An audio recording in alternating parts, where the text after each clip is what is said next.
तो स्वागत है दोस्तों आपका एक बार फिर से मेटावर्स मेगाबाइट्स में। तो आज का हमारा जो टॉपिक है वो क्या है, power of a number using recursion. ठीक है, तो हम लोग एक नंबर की पावर कैलकुलेट करेंगे रिकर्शन मेथड से। चलिए देखते हैं, स्टार्ट करते हैं। ठीक, तो पावर ऑफ अ नंबर, अभी यहाँ पर देखो, अभी तक जितने भी पिछले प्रोग्राम मैंने किए हैं, I think sum of digits, factorial, sum of square of digit, वहाँ पर मैंने मेन फंक्शन बनाया था। यहाँ पर मेन फंक्शन में टाइम ना वेस्ट करते हुए अभी कॉल कर लोगे, जैसे उसमें कॉल किया था वैसे यहाँ पर कॉल हो जाएगा। ठीक है, हमने डायरेक्टली फंक्शन बना रखा है। ठीक, तो पावर ऑफ अ नंबर हमें कैलकुलेट करना है किसके थ्रू, रिकर्शन के थ्रू। तो पावर ऑफ अ नंबर कैसे कैलकुलेट करते हैं? ठीक है, सपोज हमें 5 की पावर 3 कैलकुलेट करना है। क्या कैलकुलेट करना है? 5 की पावर 3। तो सिंपल सा लॉजिक क्या है, 5 को भैया कितनी बार मल्टीप्लाई कर दोगे? 5 को उतनी बार मल्टीप्लाई कर दोगे जितनी की उसकी पावर है। तो पावर तो 3 है, तो 5 इंटू 5 इंटू 5, 5 को कितनी बार मल्टीप्लाई कर दोगे? 3 बार मल्टीप्लाई कर दोगे।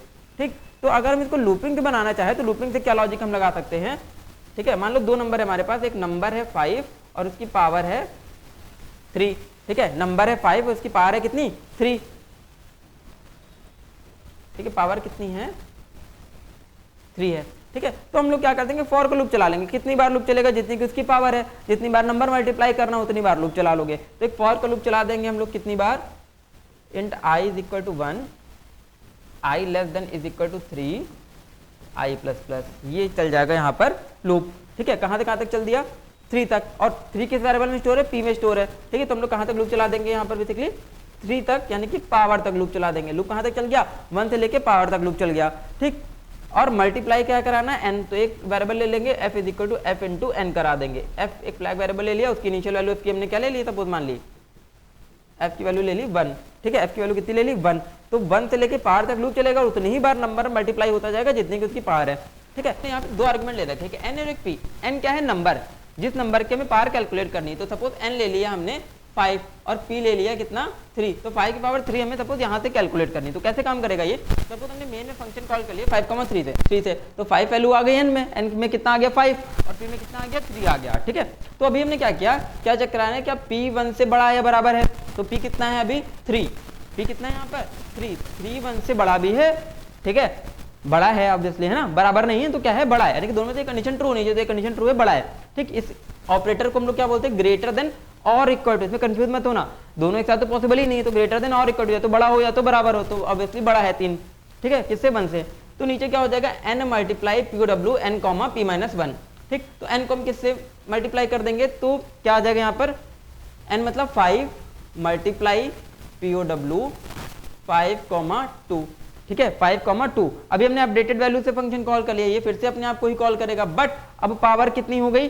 2 हो गई। अभी पावर कितनी हो गई? 2। पावर एक रिड्यूस हो गई। क्यों रिड्यूस हो गई? क्योंकि एक बार 5 यहाँ पर मल्टीप्लाई हो गया, जैसे एक बार 5 मल्टीप्लाई हुआ, पावर एक रिड्यूस हो गई। ठीक है, यानी कि p माइनस 1 से फंक्शन कॉल कर लिए, पावर बची 2। ठीक, फिर से फंक्शन कॉल करेंगे, कंडीशन चेक करेंगे, बेस किस क्या चेक करें, क्या p 1 से बड़ा है कि नहीं है? तो ऑब्वियसली p 1 से बड़ा है। p 1 से बड़ा है तो 5 इंटू, एक बार फिर से 5 इंटू हो जाएगा। अभी POW किससे कॉल कर लेंगे? 5,1 से कॉल कर लेंगे। ठीक है, एक बार और अपडेटेड वैल्यू से फंक्शन कॉल हो गया, यानी कि 5 दोबारा मल्टीप्लाई हुआ, एक और रिड्यूस हो गई पावर। ठीक, 1 से कॉल करेंगे, 1 इज ग्रेटर देन 1 है, कंडीशन ट्रू है बेबी। क्या हो जाएगा यहाँ पर? 5 इंटू फिर से एक बार 5 इंटू, अभी POW फंक्शन कॉल हो जाएगा किससे? 5,0 से। ठीक है, किससे कॉल हो जाएगा? 5,0 से। ठीक है, तो अभी फिर से जब फंक्शन कॉल हुआ, किससे कॉल हुआ? 5,0 से। तो कंडीशन क्या चेक करें? p greater than is equal to 1 है क्या? अभी p greater than is equal to 1 नहीं है, ना ही p कितना हो गया यहाँ पर? 0। तो p ना ही 1 से बड़ा है ना ही 1 के बराबर है, कंडीशन फॉल्स हो गई, यानी कि बेस केस फॉल्स हुआ। ठीक है, एग्जीक्यूशन रुका, तो कहाँ पर कंट्रोल आ जाएगा? रिटर्न f पे।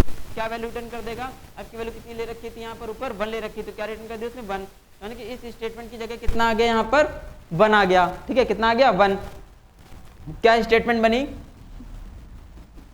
5 इंटू 1। ठीक, अब हम लोग क्या कर लेंगे? कैलकुलेट करना स्टार्ट कर देंगे, कैलकुलेट कर लेंगे, क्योंकि कॉलिंग रुक चुकी है। तो क्या कैलकुलेट करेंगे? 5 इंटू 1 5, 5 इंटू 5 25, 25 इंटू 5 125। तो 125 यहाँ पर फाइनल आंसर एग्जीक्यूट होके आ गया। फंक्शन क्या रिटर्न कर देगा? बेसिकली 125 रिटर्न कर देगा। ठीक है, तो ये तो था हमारा फाइनल आंसर। ठीक, तो ये तो हमारा किसका program? Power using recursion, find the power of a number using recursion. ठीक है, तो ये इस टॉपिक को यहीं समाप्त करते हैं। कोई भी डाउट हो तो आप कमेंट सेक्शन में पूछ सकते हो। ठीक है, नेक्स्ट लेक्चर में हम लोग देखेंगे नेक्स्ट रिकर्शन का प्रोग्राम।